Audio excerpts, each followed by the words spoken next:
सब लोग welcome to I chemistry channel. तो चलिए वीडियो शुरू करते हैं आज की। ओके, तो आज का हमारा टॉपिक होगा स्टूडेंट्स, हमारा क्या चल रहा था, इंटरमोलिकुलर फोर्सेस चल रहे थे। उसमें मैंने आपको कौन कौन से बता दिए थे। लंदन फोर्सेस में आपके साथ डिस्कस कर चुका था और डाइपोल डाइपोल इंटरेक्शन मैं आपके साथ क्या डिस्कस कर चुका था। अब नेक्स्ट हम इसका टाइप डिस्कस करते हैं, dipole induced dipole. Dipole induced dipole. Okay students, कौन सा डिस्कस करेंगे, dipole induced dipole. Okay, dipole induced dipole interaction, dipole interaction. अब देखो बेटा, इसमें क्या होता है, बेसिकली ये क्या होता है, अब ये एग्जिस्ट करेगा, ये जो फोर्स ऑफ अट्रैक्शन है ना, ये फोर्स ऑफ अट्रैक्शन एग्जिस्ट करेगा बेटा उन मॉलिक्यूल्स के साथ जिनमें परमानेंट डाइपोल होगा। ठीक हो गया। और दूसरी बात, एक दूसरा मॉलिक्यूल क्या होगा, दूसरा एटम क्या होगा, नॉन पोलर होगा। ठीक हो गया।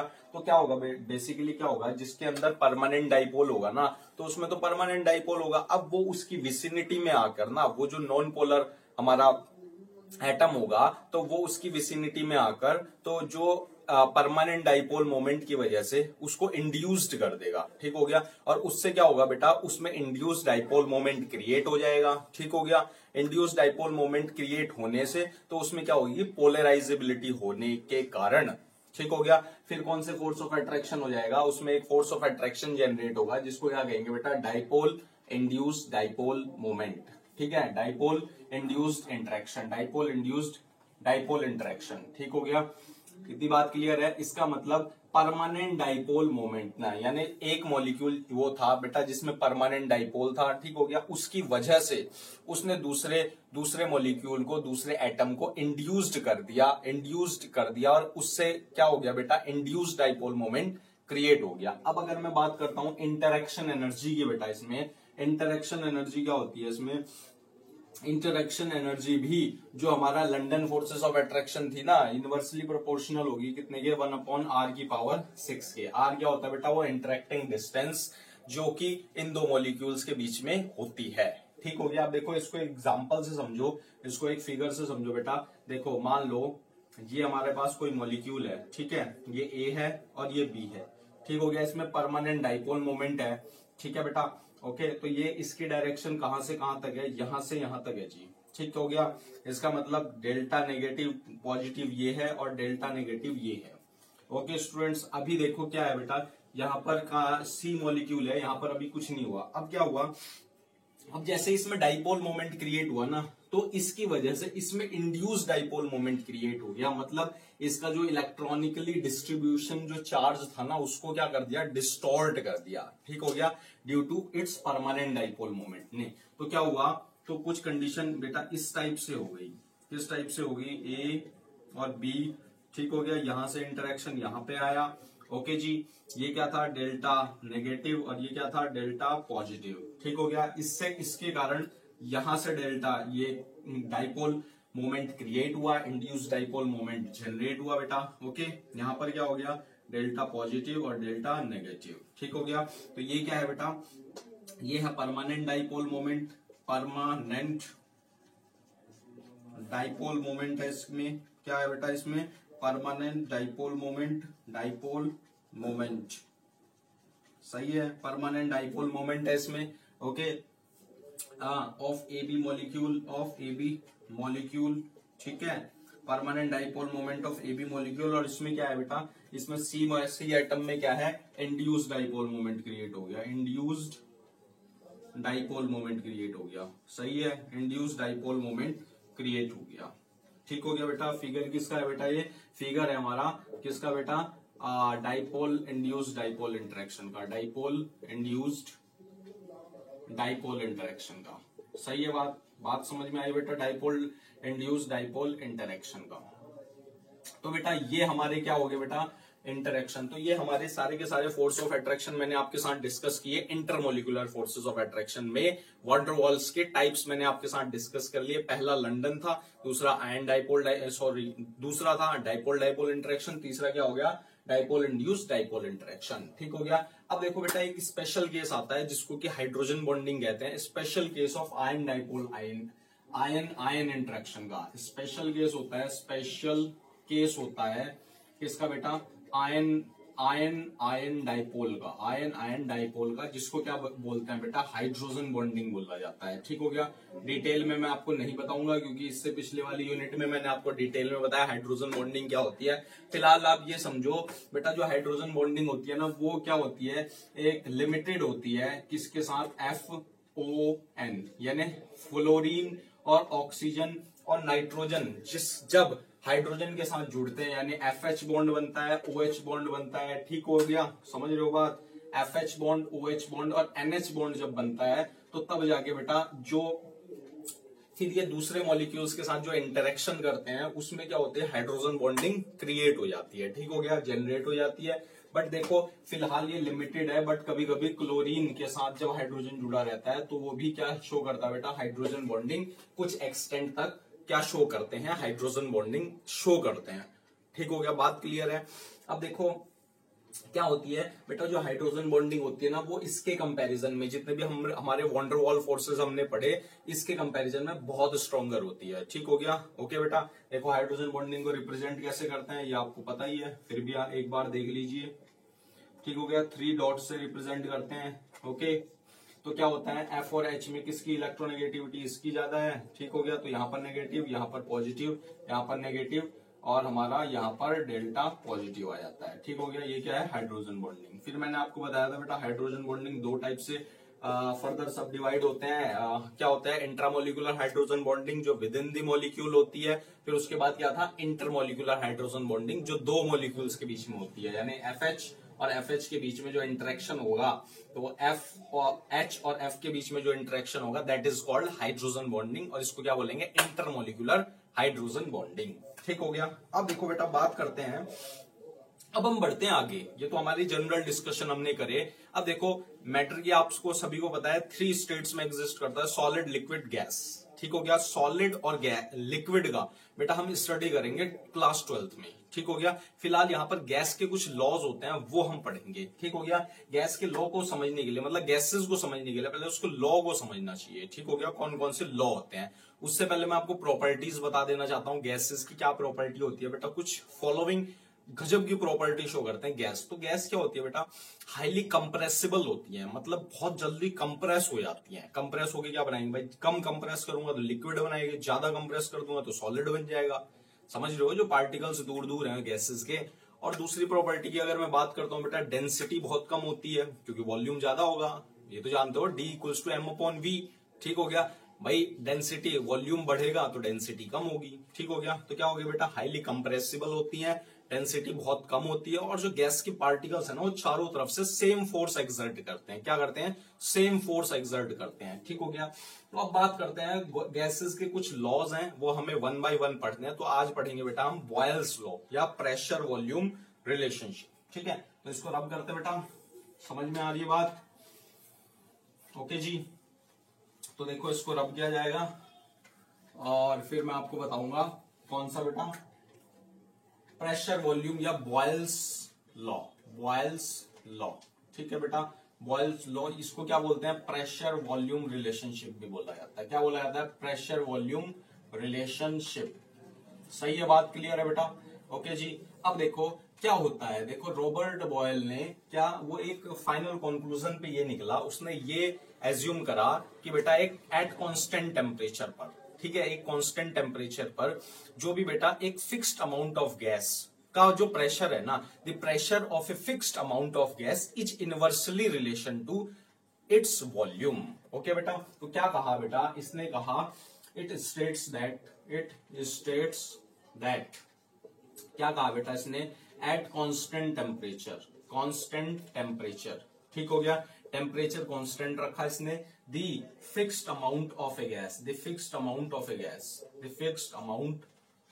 Of A gas. अब फिक्स्ड अमाउंट का मतलब हो गया बेटा नंबर ऑफ मोल्स इसमें फिक्स्ड है। The fixed amount of A gas, the pressure बताना है बेटा, the pressure of a fixed amount of gas, the pressure of a fixed amount of gas is inversely proportional to, is inversely related to its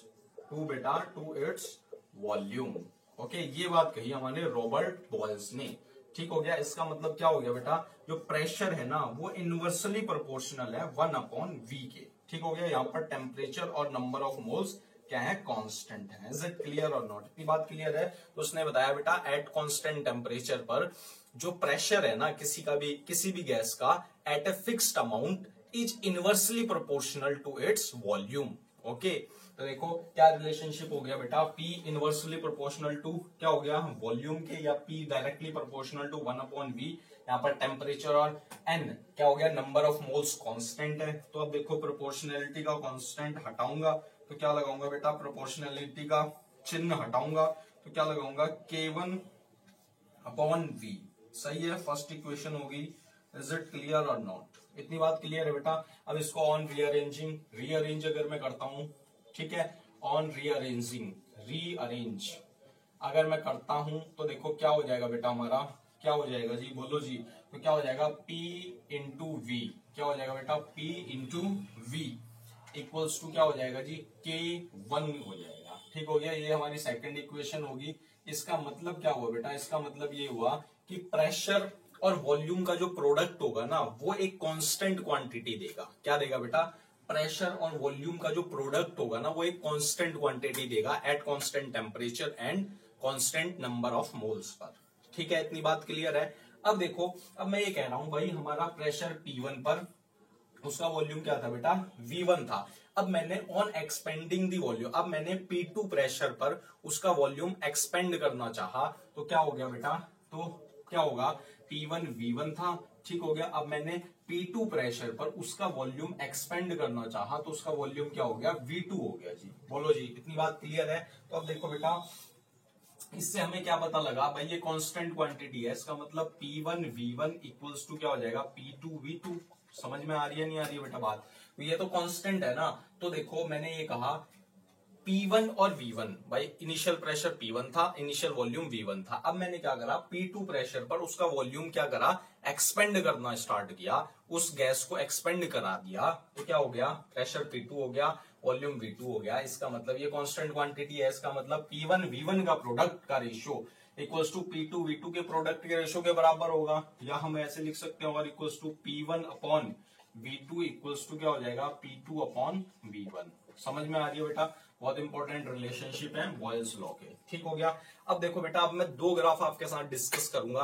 पहला graph होगा pressure और volume के versus, ठीक हो गया, और दूसरा ग्राफ होगा प्रेशर और 1/V के वर्सेस। अगर आप ध्यान से देख रहे हो इस वाली इक्वेशन को तो हमें इससे क्या पता लग रहा है बेटा, फर्स्ट इक्वेशन को ध्यान से देखो, अगर प्रेशर बढ़ेगा, ठीक हो गया, तो वॉल्यूम क्या होगा, डिक्रीज होगा। ठीक हो गया, ओके बेटा। और अगर वॉल्यूम इंक्रीज होगा तो प्रेशर को डिक्रीज होना चाहिए, क्योंकि ये इनवर्सली प्रोपोर्शनल है। तो अब मैं ग्राफ प्लॉट करता हूं प्रेशर और वॉल्यूम में। यहाँ पर प्रेशर किसमें है, बार में लिया मैंने, ठीक है, और वॉल्यूम किसमें है, डेसीमीटर क्यूब में है। तो देखो बेटा, अब ग्राफ क्या बनेगा, ध्यान से देखना। अब ग्राफ मेरा क्या बनेगा, ऐसे मेरे ग्राफ आएंगे, ठीक है, समझ रहे हो बात? इज इट क्लियर और नॉट? तो ये ऐसे ग्राफ मेरे आए हैं। अब देखो इसका मतलब ध्यान से समझो बेटा, ये क्या है, 600 केल्विन पर है, ठीक हो गया। ये बेसिकली आइसोथर्म है, 400 केल्विन पर मैंने ग्राफ प्लॉट किया, 200 केल्विन टेम्परेचर पर मैंने ग्राफ प्लॉट किया। देखो क्या हो रहा है बेसिकली, अगर इस वाले ग्राफ को देखते हैं, इस वाले कर्व को देखते हैं, तो देखो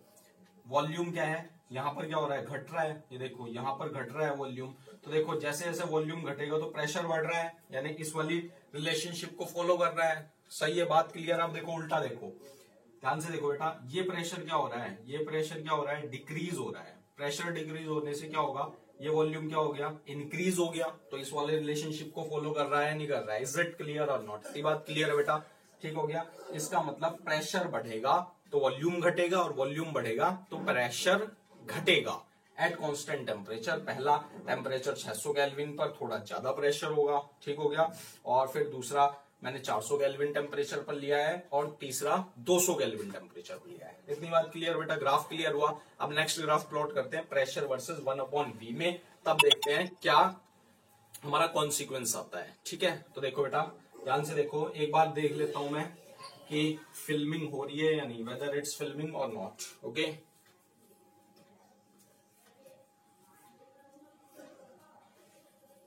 यस बेटा, ऑल इट्स ओके। ठीक है, तो देखो अब दूसरा ग्राफ प्लॉट करते हैं, ध्यान से देखो। तो दूसरा हमारा क्या रिलेशनशिप आया था बेटा, P inversely, P directly proportional था 1/V के at constant temperature and number of moles, तो इसको हमने क्या लिखा था, P equals to K1 into 1/V। सही है, बात क्लियर है बेटा इतनी या नहीं। अब देखो मैं किसके वर्सेस ग्राफ प्लॉट करूंगा जी, ध्यान से समझना। प्रेशर वही बार में हमारा, वॉल्यूम किसमें, डेसीमीटर क्यूब में है जी। अब देखो बेटा क्या होगा, अब मैं इसके वर्सेस ग्राफ प्लॉट कर रहा हूं, मतलब वॉल्यूम क्या हो गया मेरा, 1/V के वर्सेस ग्राफ प्लॉट कर रहा हूं। अब देखो ध्यान से समझो, प्रेशर इंक्रीज करूंगा, ध्यान से समझना, तो 1/V की क्वांटिटी पूरी बढ़ेगी नहीं बढ़ेगी, इज इट क्लियर और नॉट। 1/V में ग्राफ प्लॉट कर रहा हूं, ना कि वॉल्यूम में, ध्यान से समझना। अब देखो बेटा ये बेसिकली हम ऐसे समझ सकते हैं, y इक्वल्स टू ये m है और ये x है, ठीक हो गया। यानी हमारा x क्या है बेटा, इसको ऐसे समझो, x इंटू m, ठीक हो गया। ये तो बढ़िया, आपने straight line equation passing through origin से पास होगी। तो हमारा क्या हो गया, x क्या है हमारा, वेयर x इक्वल्स टू, हमारा x क्या है बेटा, x क्या है हमारा 1/V है पूरा, ठीक हो गया। और m क्या है, स्लोप है K1, ठीक हो गया। इज इट क्लियर और नॉट, इतनी बात क्लियर है बेटा। तो देखो ग्राफ क्या आएगा हमारा ग्राफ आएगा बेटा जी, ये तो लिख ही लेते हैं, P equals to 1/V into K1। तो हमारा ग्राफ आएगा बेटा, ओरिजिन से जाएगा ये और ये, ठीक हो गया। ये किस पे बेटा, हमारा ये 600 केल्विन मान लो, ये 400 केल्विन मान लो, ठीक हो गया। ओके, ये 200 केल्विन मान लो, ठीक है। ये T1 T2 T3, तो हमारे क्या है बेटा, T1 is greater than T2 is greater than T3। अब समझो ग्राफ कैसे आया, देखो ध्यान से देखो, प्रेशर इंक्रीज कर रहा हूं बेटा, ये देखो प्रेशर इंक्रीज हो रहा है, तो 1/V की पूरी क्वांटिटी इंक्रीज होगी नहीं होगी, 1/V की पूरी क्वांटिटी इंक्रीज होगी बेटा, इंक्रीज हो रही है। अब ये 600 केल्विन है, ठीक हो गया, और ये क्या है, मतलब अलग अलग टेम्परेचर्स पर क्या हो रहे हैं, जैसे जैसे मैं प्रेशर इंक्रीज कर रहा हूं वैसे वैसे 1/V की वैल्यू बढ़ रही है। तो इससे ये बात पता लग रही है कि बेटा P directly proportional to 1/V के, सही है बात। इज इट क्लियर और नॉट, इतनी बात क्लियर है बेटा, बोलो जी यस या नो, ग्राफ समझ में आया, ठीक हो गया। तो आज की वीडियो में बेटा इतना ही। वीडियो अच्छी लगे तो लाइक करके जरूर जाना, और अगर चैनल सब्सक्राइब नहीं करा तो चैनल सब्सक्राइब कर दो और बेल आइकन को जरूर दबाओ। Thank you.